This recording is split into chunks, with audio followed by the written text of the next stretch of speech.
क्या आपको जानकारी है कि लॉरेंस बिश्नोई जो कि इस समय जेल में है, उन्हें चुनाव लड़ने का न्योता मिला है?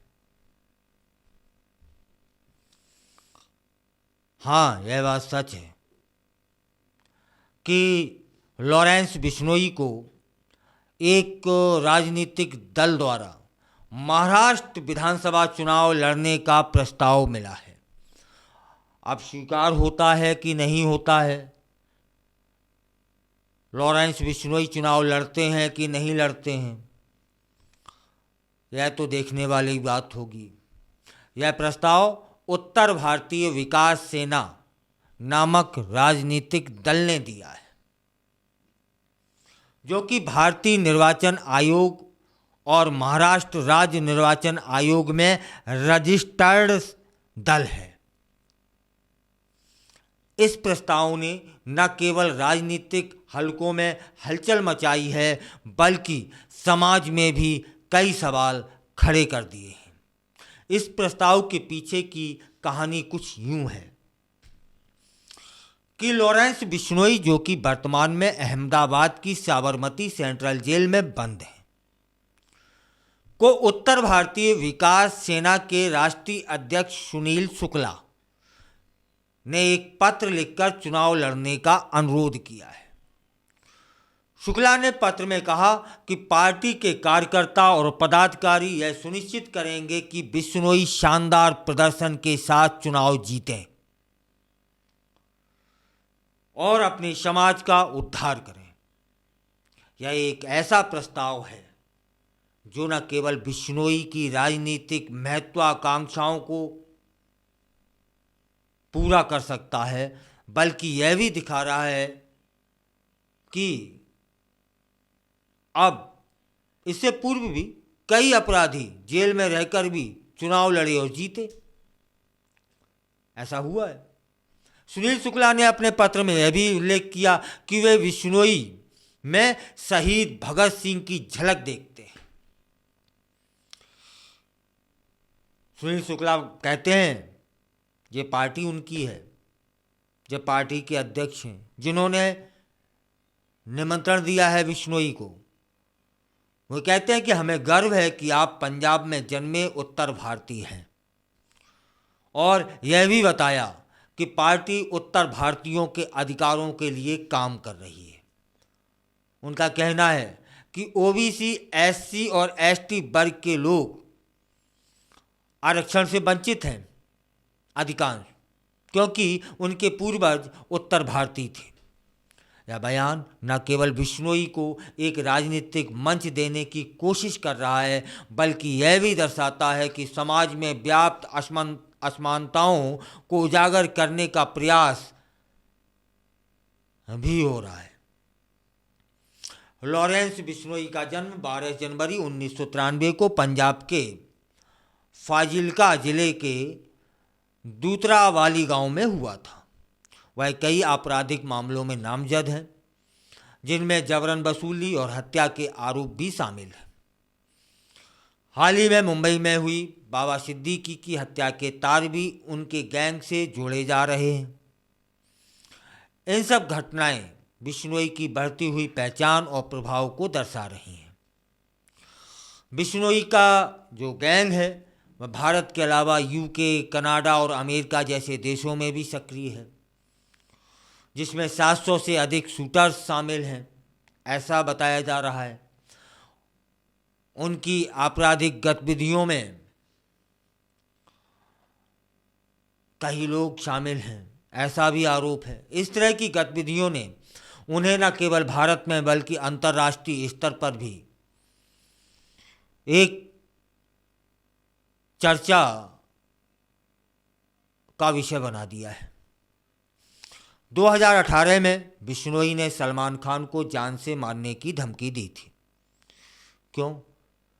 क्योंकि काले हिरण का उन्होंने शिकार किया था। उन्होंने कहा था कि सलमान खान को अपनी गलती माननी ही होगी, वरना उन्हें गंभीर परिणाम भुगतने पड़ेंगे। इस तरह की जो धमकियां थी उससे ना बॉलीवुड बल्कि पूरे देश में इस समय हलचल मची हुई है। जबकि अभी ये 1998 से चला आ रहा है, अभी किसने धमकी दी है यह नहीं समझ में आ रहा है।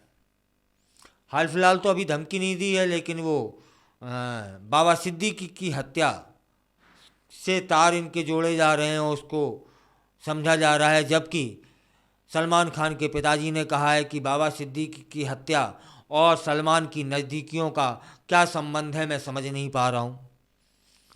पंजाबी गायक सिद्धू मूसेवाला की हत्या भी इसी संदर्भ में आती है, जिसमें बिश्नोई का नाम सामने आया है। मूसेवाला की हत्या के बाद बिश्नोई ने दिल्ली उच्च न्यायालय में सुरक्षा की मांग की थी, जिससे यह स्पष्ट होता है कि वह अपने जीवन को लेकर कितने चिंतित हैं। पुलिस ने उनके गिरोह को मूसेवाला पर हुई गोलीबारी से जोड़ा था, जिससे उनकी आपराधिक गतिविधियों का दायरा स्पष्ट हो जाता है। अब सवाल उठता है कि क्या लॉरेंस बिश्नोई जैसे व्यक्ति को राजनीति में प्रवेश कर लेना चाहिए या फिर नहीं? क्या समाज और देश इन्हें स्वीकार करेगा या फिर नहीं? इसका जवाब आपको देना है। इस प्रस्तावित चुनावी दौर में हमें यह सोचने पर मजबूर कर दिया है कि क्या हमारे लोकतंत्र को इस समय इस तरह के लोगों की आवश्यकता है या फिर नहीं। क्या लॉरेंस बिश्नोई राजनीति में अपनी जगह बना सकते हैं और इससे समाज पर क्या प्रभाव पड़ेगा, यह भी सोचनीय प्रश्न है। फिलहाल उन्हें आमंत्रण मिला है, निमंत्रण मिला है, निर्णय उन्हें लेना है। और शुक्ला ने कहा है कि उनकी भाषा बता रही है कि उनके कार्यकर्ता, उनके लोग लॉरेंस बिश्नोई को जिताएंगे ही, ऐसा लग रहा है। आपका इस विषय पर क्या विचार है? क्या आपको लगता है लॉरेंस बिश्नोई को राजनीति में भाग लेना चाहिए या फिर उन्हें राजनीति से दूर रहना चाहिए? अपने विचार हमारे साथ साझा करें और इस वीडियो को अधिक से अधिक लोगों तक पहुंचाएं, जिससे उनकी भी प्रतिक्रिया आए। फिलहाल लॉरेंस को तो न्योता मिला है, अब इंतज़ार सबको है कि लॉरेंस बिश्नोई इस पर अपनी क्या प्रतिक्रिया देते हैं, है ना। इसके अलावा हमें यह भी समझना चाहिए कि राजनीति और अपराध का संबंध भी हमेशा से जटिल रहा है। जब हम देखते हैं कि इस तरह के तत्व राजनीति में आते हैं तो राजनीति में दो ही रास्ते बनते हैं, या तो हलचल होती है या फिर बदलाव आता है। अब क्या होगा, फिलहाल तो इसलिए नहीं कहा जा सकता है कि लॉरेंस बिश्नोई की ओर से कोई भी प्रतिक्रिया नहीं आई है। अभी तो उन्हें निमंत्रण भर मिला है कि आप चुनाव लड़ें, हम आपका साथ देंगे। हमें यह समझना होगा कि किसी भी लोकतांत्रिक व्यवस्था में सभी वर्गों के लोगों का प्रतिनिधित्व होना चाहिए, लेकिन इसका मतलब यह नहीं होना चाहिए कि हम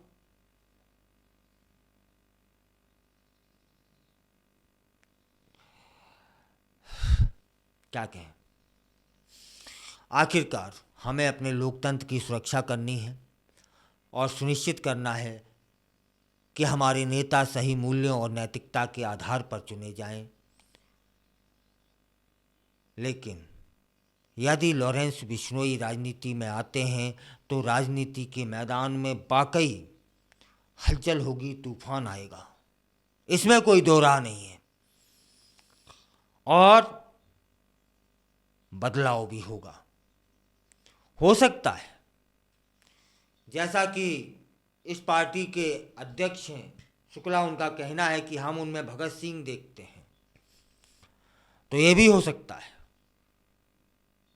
कि बहुत सारी बुराइयां हैं, जो बहुत सारे जो तरीके उनमें सुधार आ जाए। समाज की मैं बात कर रहा हूं और जो प्रक्रियाएं हैं उनकी बात कर रहा हूं। फिलहाल हम सबको इंतज़ार रहेगा बिश्नोई के जवाब का कि इस आमंत्रण पर उनकी क्या प्रतिक्रिया है। यदि वो आ जाते हैं तब महाराष्ट्र का जो चुनावी दंगल है वो तो वाकई में देखने लायक बन जाएगा, है ना।